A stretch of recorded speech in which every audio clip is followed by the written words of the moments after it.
I was very excited when I read Claire's article on generosity, because I was like, I see so many implications for this, and the social importance of the research couldn't be more pronounced than it is right now, at a time when we have a lot of civil disturbance and a lot of divide, a lot of division among people. And so it's so important that we figure out what do we do with this? How do we cultivate awe so that we can increase the connection between people, and we can shift the perspectives of people, so that we can, even to her point, just increase ethical decision making, reduce regressiveness, really kind of build those connections. I couldn't think of a better time than now to look at this or apply this research and figure out how do we increase the awe of first responders and of other people, healthcare workers, everyone else that might be feeling really stressed. And when we feel really stressed, kind of like the opposite of the broaden and build for Fredrickson, we actually narrow everything down, and our problem solving is narrowed down, and we start to become disconnected. So how do we in turn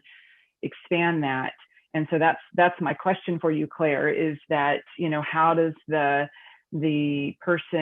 average person who might be stressed right now, who might be under a lot of pressure, they're not necessarily open or feeling very agreeable or curious or those kinds of things, how do we try to foster that curiosity, get them to be more open, so that they can be open to awe experiences and the benefit that those offer?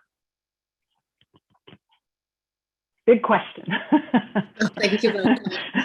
So it's actually a big question, but some of the presenters during all the symposium from this morning have give some of answer of these questions. So you can enhance all experiences or increase the frequency of all experiences with day-to-day activities, such as listening to music or work, or inspiring videos, a lot of things that everybody can do. But there are also individual differences. Obviously, some people are more prone to feel awe. If you are more open to a new experience, you probably feel awe more often. And if you are more extrovert, you will experience more positive emotion. But sorry, I read at the same time in the commentary. So yes, there is a lot of things that we can do to increase hope, and we need to disconnect from day-to-day concerns. Recently there have been a study, not at all, but on beauty, showing that people cannot feel beauty in nature, for example, if they are always on their phone or on they are thinking about their work and day-to-day concerns. So first you need to go away from what you are always thinking about, and then you can feel and see the beauty around you, and maybe be more sensitive to this kind of things. Okay. I don't know if I answer your question correctly, and if anybody have comment, feel free. So it sounds like you're saying try to step out of maybe an everyday routine and start with small things like, okay, I'm going to go and do a walk, or I'm going to try to watch something or listen to something that creates some kind of shift. And that little shift might lead you incrementally, little by little, towards being more open and curious and having more experiences of awe because you have the smaller ones. I think so. And I think studies that are made on that, that are preliminary studies, show quite the same things, but we need more studies about that to show that experience awe can make people more prone to search for new experiences of awe.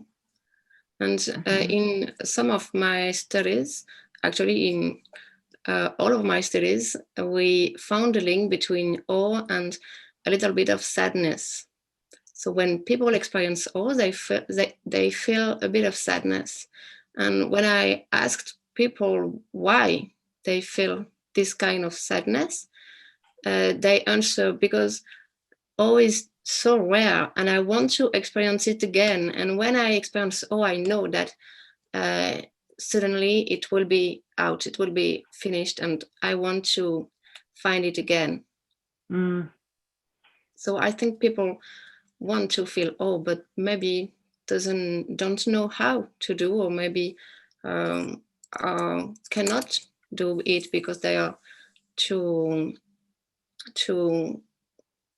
deep inside their thinking. Yeah. To jump in there, Claire, too, I wonder, and this is just general to everybody, not specifically, it's that idea of with some people when they experience awe and who's prone to awe more. So are those people that are more okay with ambiguity? And I can't help but then think, going down that rabbit hole, for people like what this symposium was geared towards, frontline workers, first responders that are so intent on being in charge and in control of everything. What happens when their life goes out of control, when they feel like they don't have control? So using this and resilience practices that all of you have also been involved in, it's that idea of, in the way I look at it, I'll throw it to just one of you in the interest of time. If anyone wants to jump in, whoever grabs it first, it's that idea, the way I look at it, it's, we can't constantly, just keep smacking them with resilience practices or, suicide prevention work constantly. The message gets dulled. And I truly think awe is one of those subtle ways to promote all that while also having a bit of fun as well. Does anybody want to comment on that? Whoever wants to go first, jump in. Go ahead, Jen. I think awe takes you out of your head, doesn't it? And I think, being in our head, it keeps people ruminating and dwelling about the past or worrying about the future. And I know those are risk factors for depression and post-traumatic stress and first responders. So I think it's quite simple. It's quite a simple, but very useful and very practical intervention with no stigma at all. And I think just going for a walk, just promoting that feeling of awe, it doesn't have to be a walk, it could be a video, music, whatever, actually gets people out of their head, increases that sense of small self, increases smiling. And that's like an opposite action in terms of counteracting some of the repetitive negative thinking. So I think it's brilliant, and it's, I'm all for it. All right, great. Virginia, I know you wanted to jump in. Oh, I was just going to build on that and say, yeah, I mean, it's one thing, like we could have said, just go be more compassionate, just be more empathic. And that doesn't really work. So I think that's really what we were trying to do, is kind of go in the back door and increase awe. But really what we were looking for was this kind of spillover kind of pro-social effects. So I think it's exactly what you're saying. It's like a unstigmatized way to have these gains, but also have some fun while doing it, that can build over time. So I like that idea a lot, Jeff. Yeah, and that's it. And it's not trickery either, or what I say, it's no Jedi mind tricks or anything. Like it's just, as I say with the program that I run, at very least, or very most, it's a couple minutes of a timeout that we all deserve. However, the ripple effect truly does go beyond us, as the studies we heard, that is without argument, I think, the case.